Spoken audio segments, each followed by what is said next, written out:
Hello, friends. Today we're talking about the subconscious mind. It's just super exciting. And I went to a training on it on Saturday.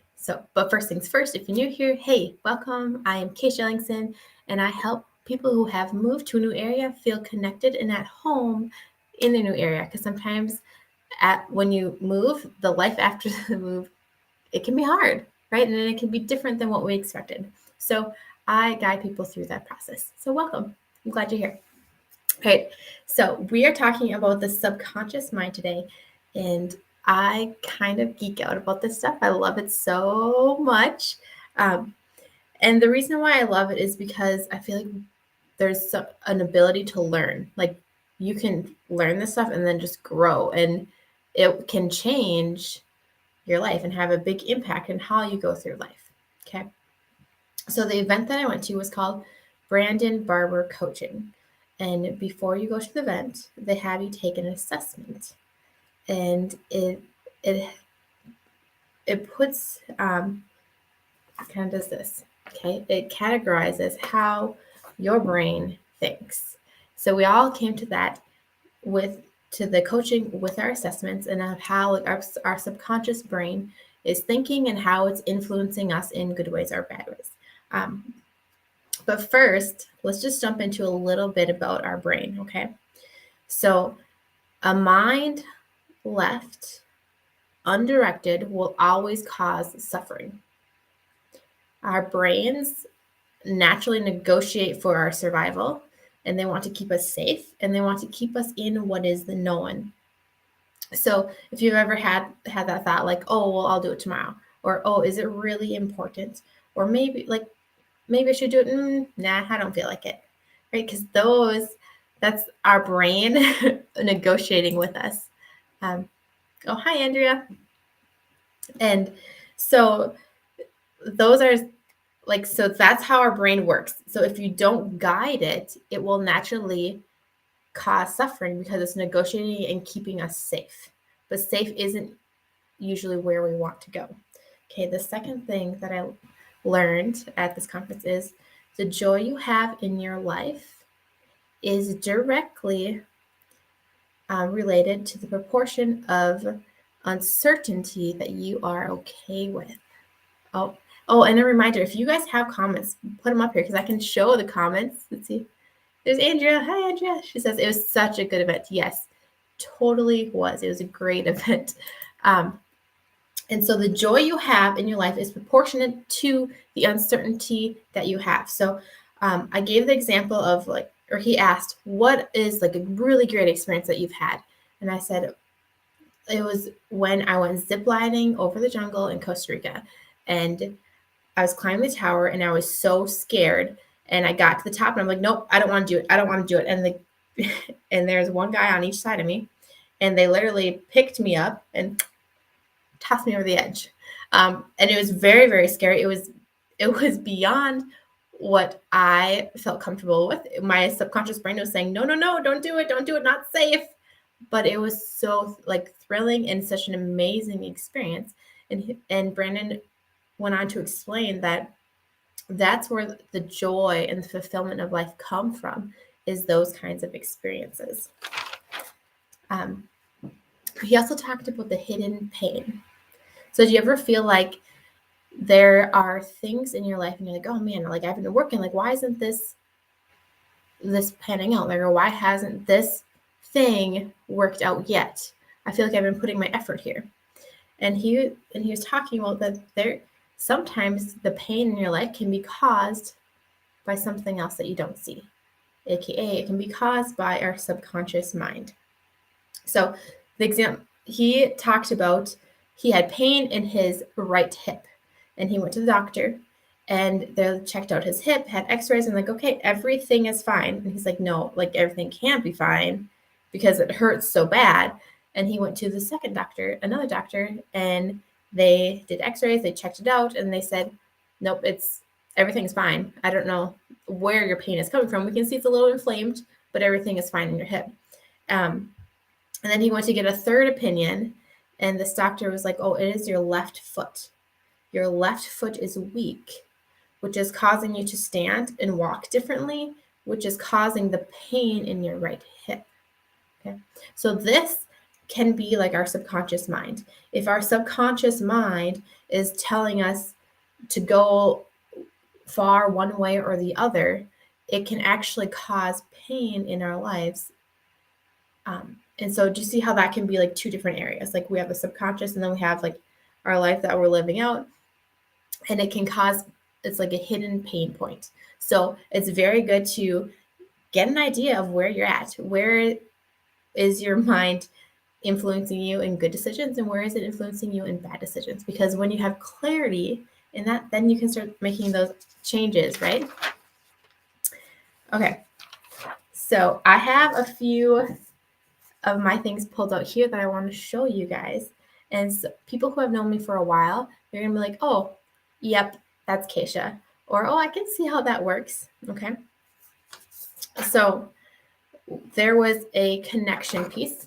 So this is what you'll get once you look at or take the assessment. So this is connecting and like thoughts about other people, right? So empathetic, it said like, yep, you're right on track for empathy. And then my observant, I was over here. And so that's like, and I can see this in myself. Sometimes I get busy just observing, and I can like, oh, like my mind can like make up stories of like how this happened or like where they're going, and I can get busy observing to the point where, I mean, I'm just enjoying my life, but I'm not connecting as deeply as I could, right? Because my mind gets stuck in observe mode. Okay. Also, this is assessing. The second one down here says assessing poor performance. And over here, it says that I'm leaning towards non-confrontational. So when there's something going on that I need to address, my mind, if it's yellow, which it is yellow down here, it says my mind is tempting me. It says, no, you don't need to address that. That's going to be uncomfortable. That's not going to be safe. You don't need to address that. And so it's attempting. So having a view of what my mind is doing will then help me to identify it. And when it happens, I'll be like, oh, that's just my mind trying to keep me safe, right? Andrea says, I really appreciate some of the applications I took away. Yes, yeah.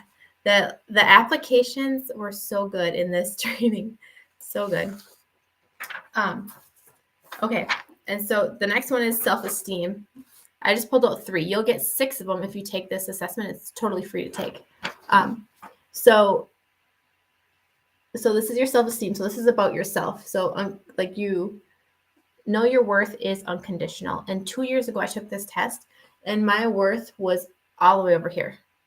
My worth was conditional on all outside factors.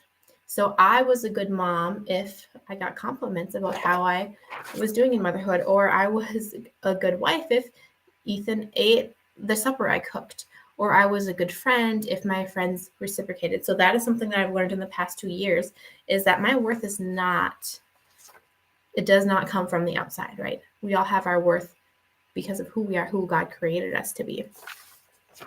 Okay, so over here, the one that mine was going off is honoring my beliefs, and I'm over here towards my mind is tempting me, and almost saying that I should, because when it gets red, it's insisting that you need to do this. My mind is tempting me to stay quiet. Okay, and for those of you who have known me for a few years, or like say like 5 years or more, you're like, oh my gosh, she's a very quiet person. And that I've been slowly shifting out of that, because if I stay quiet, my people will not be helped. Or if I stay quiet, no one will know that I value them, right? So we need to speak and be able to speak openly and without reserve on all the good things in life, right? Okay. And then I also went off a little bit on boundaries, which is another thing I'm working at. So the cool thing about this is that like you will be able to see your progress. If you want to take it in a year and then take it now, take it in a year or 2 years, you can see the progress. And if you've been working towards it, it's a really good change, right? Okay. The last one I have for you today. This is mental creation. So this assessment, it assesses your thoughts that drive your life's vision. Okay. And so there's self-directed, contributing, goal-oriented, coachable, resilient, and committed. And what I found over here was for me contributing. I was perfection motivated, which I would love to contribute, but I want to make sure that what I contribute is spot on and it's perfect, right? So which that also puts a bunch of pressure on myself to show up perfectly. And then for goal orientated, it says I'm fear motivated, but it's towards a vivid visionary. So what a vivid visionary is, you can envision it perfectly and you're expecting it to work out exactly like that.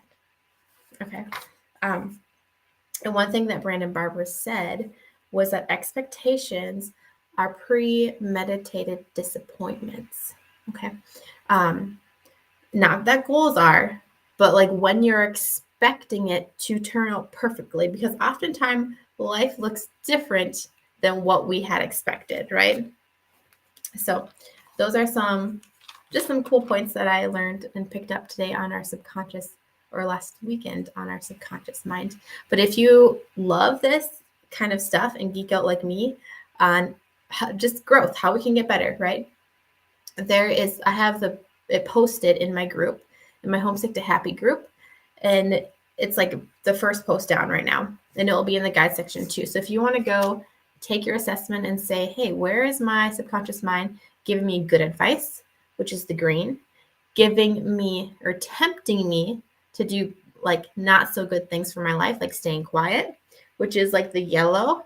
And then if you have one all the way over to the red, like right here, that's your blind spot. That means that voice is insisting that you do that thing. It's insisting on this bad advice, your subconscious mind. And sometimes you can see it, but most of the time it's so prevalent, like it's so prevalent in your life that you don't see it. It's actually your blind spot. You're blind to that. And usually if you ask people around, you're like, oh, yep, I can see that. But the people who are all the way to the red can't see it themselves. So super interesting. The link is in the Homesick to Happy group, and it's in the description of this video if you want to check it out. So I hope you guys have the best day and